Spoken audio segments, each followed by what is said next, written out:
नमस्कार। तेज हरियाणा से गुरविंदर पन्नू। जिस तरीके से पंजाब, हरियाणा, हिमाचल की बात करें, जहां पर बाढ़ और बारिश की वजह से सैकड़ों, हजारों, लाखों एकड़ जो फसलें हैं वो किसानों की बर्बाद हुई हैं। खास करके पूरे उत्तर भारत की बात करें तो लगातार बरसात की वजह से जहां पर देश में कई नदियों के उफान की वजह से किसानों को इस बार खासी जो कमी है वो फसलों के नुकसान की जो इस बार झेलनी पड़ रही है। और इसमें हरियाणा सरकार की तरफ से भी करोड़ों रुपए का जो राहत पैकेज है वो जारी किया गया। और हरियाणा के कुल मिलाकर आप कहिए तो 12 जिले इस बार जो बाढ़ से खासे प्रभावित हुए हैं, जहां पर ई क्षतिपूर्ति पोर्टल खुलने के साथ ही आकलन लगातार जो विभाग की तरफ से किया जा रहा है। और 15 इस तारीख तक आपके पास मौका है किसान भाइयों के पास कि वो अपना ई क्षतिपूर्ति पोर्टल पर जाकर अगर आपके कोई खराबा हुआ है, चाहे वो जल भराव की वजह से या फिर बाढ़ की वजह से, तो आप वहां पर जाकर अपना पंजीकरण है वो करवा सकते हैं।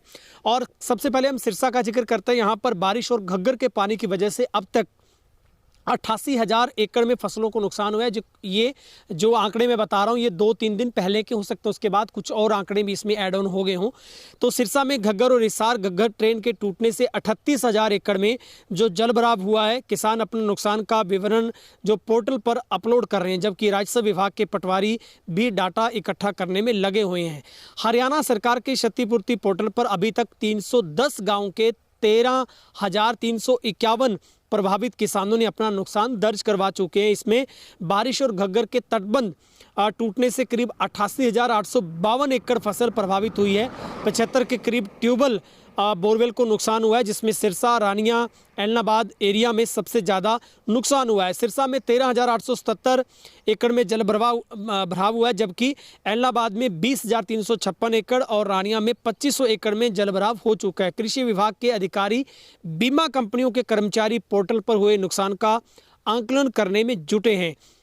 और 15 सितंबर तक आप ई क्षतिपूर्ति पोर्टल के ऊपर जाकर ये खोला गया है।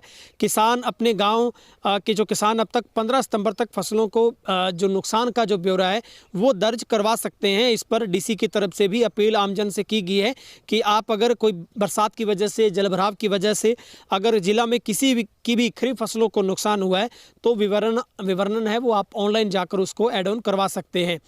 तो सबसे बड़ी बात है, हरियाणा के 12 जिले हैं जहां पर सबसे जो बड़ा नुकसान, यमुना, मारकंडा, घग्गर की बात करें तो यहां पर 5472 गांव प्रभावित हुए हैं और 16.23 लाख एकड़ फसलों को नुकसान हुआ है। और हम सिलसिलेवार तरीके से समझ लेते हैं और मैं आपको ये भी बताऊंगा कि सरकार की तरफ से कितना मुआवजा, करीब 15,000 रुपये प्रति एकड़ के हिसाब से फिल्टराइजेशन होने के बाद, ये रिपोर्ट आने के बाद तय होगा कि क्या वाकई ये जो आपने विवरण उसके ऊपर डाला वो सही था, स्थापित किया गया उसको, तो उसके बाद आपको उसका जो मुआवजा है वो उसका मिल पाएगा। फिलहाल सबसे पहले हम बात कर लेते हैं फतेहाबाद जिले में सबसे ज़्यादा नुकसान हुआ है। यहाँ पर जलस्तर लगातार बढ़ा और यहाँ पर भी जो सबसे ज़्यादा कुल 80,000 एकड़ फसलें खराब हुई हैं और यहाँ पर भी कई स्कूलों को बंद करना पड़ा। करनाल में अगर बात करें तो यहाँ पर भी 17 गांव के 300 एकड़ ज़मीनें जलमग्न हो गई हैं और 300 एकड़ ज़मीन में कटाव हुआ है। भिवानी में भी 18,591 किसानों ने क्षतिपूर्ति पोर्टल पर पंजीकरण करवाया, तो यहाँ पर भी 1,13,751 एकड़ फसलें प्रभावित हुई हैं। कैथल में जो कि 39 गांव की 6,000 एकड़ फसलें प्रभावित हुई हैं। अम्बाला में भी अगर आप देखें तो 3,200 एकड़ फसलें खराब हुई, जिसमें 85 गांव प्रभावित हुए हैं। जींद जिले में 35 से ज़्यादा गांव में जल भराव हुआ और यहां पर भी 25,000 एकड़ से अधिक फसलें प्रभावित हुई। किसानों ने 45,816 एकड़ फसलों में नुकसान की शिकायत की है। सिरसा में जैसे मैंने पहले बताया 13,551 किसानों ने इसका विवरण, जो 310 गांव प्रभावित हुए उन्होंने दिया है। पानीपत जिले में 4500 एकड़ 18 गांव में कुल 14,000 एकड़ फसलें बर्बाद हुई हैं।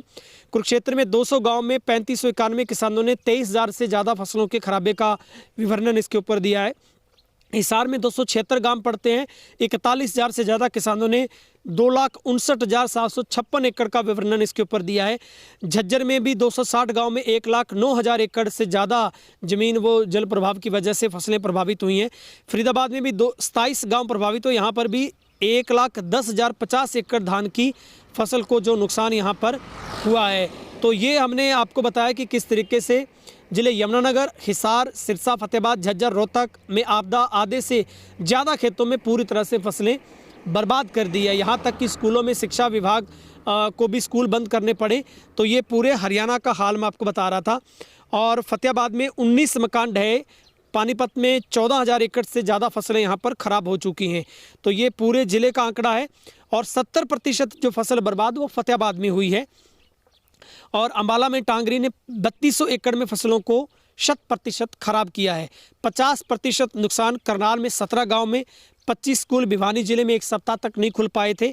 और कुल मिलाकर धान में फतेहाबाद में 75,000, 25,000 व जींद में 45,000 एकड़ में फसल को 60% से ज़्यादा नुकसान हुआ है। अब खराबे पर सरकार की तरफ से क्या मानक तय किए गए हैं और क्या सरकार इसमें दे रही है, क्योंकि सरकार की तरफ से भी जो इसमें राहत पैकेज है वो जारी कर दिया गया है और इसकी डिटेल भी मैं आपको बताऊंगा। लेकिन उससे पहले सबसे ज़रूरी है कि सरकार की तरफ से क्या गाइडलाइन दी गई है, किस गाइडलाइन के मुताबिक कितना कितना जो मुआवजा है वो मिलेगा, और जिसमें चाहे आपके मकान पक्का था, कच्चा था, गिरा है, उसका भी आंकलन किया जा रहा है। और पड़ोसी राज्य हिमाचल प्रदेश को भी 5 करोड़ की वित्तीय जो मदद है वो हरियाणा सरकार की तरफ से दी गई है। और आपदा में 13 लोगों की अब तक जान गई है, ये भी 2 दिन पहले के आंकड़े हैं। और प्रति व्यक्ति हिसाब से 52 लाख रुपए की अनुग्रह सहायता जो दी जा चुकी है। फतेहाबाद में भी एक व्यक्ति शामिल है, उनको भी परिजनों को 4 लाख रुपए प्रति व्यक्ति के हिसाब से जो दिए गए हैं। और अगर दुधारू पशु की हानि, भैंस, गाय, ऊँटनी आदि है तो उसके 37,500 रुपये मिलेंगे। भेड़, बकरी, सूअर अगर मरा है तो 4,000 रुपये। दूध ना देने वाले पशुओं में भी 32,000 रुपये हैं और मुर्गी पालन के 10,000 रुपये मिलेंगे। वहीं पर 5 लाख रुपये से अधिक पर हैं तो उसके 3.5 लाख रुपये 10% उसका मिलेगा। फसल हानि सब्सिडी 7,000 से लेकर 15,000 रुपये इसके हिसाब से भी जो दिए गए हैं। तो ये सबसे बड़ी जो रिपोर्ट मैं आपको बता रहा हूँ कि कितना मृत्यु अगर इसमें प्रभावित बाढ़ की वजह से अगर किसी को, तो उसको 4 लाख रुपए। अंग हानि अगर 40 से 60% है तो उसको 74,000 रुपये का अनुदान मिलेगा। अंग हानि 60% से ज़्यादा है तो 2.5 लाख रुपये। क्षतिग्रस्त मकान मैदानी इलाके में अगर था तो 1,20,000 रुपये। आंशिक रूप से क्षतिग्रस्त पक्के मकान पर 10,000 रुपये अगर 15% तक नुकसान है। आंशिक रूप से क्षतिग्रस्त कच्चे मकान पर 15% तक नुकसान है तो 5,000 रुपये। दुकान, संस्थान, उद्योग को अगर पूरा 100% नुकसान हुआ है तो 1 लाख रुपये का वास्तविक हानि। फसल हानि पर 7,000 से 15,000 रुपये की स्लैब है। और बाकी मैंने जैसा कि आपको पहले से बताया कि किस तरीके से दुधारू पशु हो चाहे दूध ना देने वाले पशु हो तो उन पर सरकार की तरफ से जो क्या सब्सिडी है वो रखी गई है। तो उम्मीद करता हूँ कि ये जानकारी आपको अच्छी लगी होगी। इसको आप वीडियो को शेयर भी ज़रूर कर दें। और हरियाणा और पंजाब में लगातार जो इस तरीके से बड़ा नुकसान इस बार है वो लोगों को झेलना पड़ा है। और जिस तरीके से इस बार अनुमानित पहले से जो पहुंचा इस बार मानसून, और राहत उपाय के लिए तत्काल से सरकार ने 3.26 करोड़ रुपए सरकार की तरफ से जारी कर दिए गए हैं। अम्बाला, पंचकुला, हिसार, रोहतक, कुरुक्षेत्र, सिरसा और फतेहाबाद जिलों का दौरा लगातार मुख्यमंत्री नायब सैनी की तरफ से किया गया। और जल भराव से नागरिकों को हो रही कठिनाइयों को कम करने के लिए राज्य सरकार ने ई क्षतिपूर्ति पोर्टल को शुरू कर दिया है। और अब तक 5217 गाँव के 2,53,440 किसानों ने 14,91,130 एकड़ खराब हुई फसलों का पंजीकरण करवाया है। और 15 सितंबर तक ये पोर्टल खुला रहेगा। आपको क्या लगता है, आप कितना इत्तेफाक, कितनी सहमति जताते हैं कि जो 15,000 रुपये का मुआवजा फसल खराबे का सरकार दे रही है, क्या वो आपको उचित लगता है? क्योंकि किसानों की मांग लगातार 70 से 80,000 रुपये प्रति एकड़ के हिसाब से दिया जाए तब जाकर किसान की रिकवरी थोड़ी बहुत पूरी हो सकती है। क्योंकि इस बार सबसे बड़ा जो नुकसान है वो इस बाढ़ और जल भराव बारिश की वजह से किसानों को भुगतना पड़ रहा है। और ऐसे में सबसे बड़ी जो हानि है, अगर मकान गिरे हैं तो वो भी बहुत कम है। आज के टाइम में 2, 2.5, 3 लाख से एक कमरा खड़ा नहीं हो सकता, इतनी ज़्यादा महंगाई है। तो आप कमेंट करके ज़रूर बताइएगा, क्या जो सरकार की तरफ से ये एक राहत राशि दी गई है, क्या वो इतनी इनफ आपको सही लगती है? और आप अपनी मांग है वो ज़रूर कमेंट करके ज़रूर रखिएगा।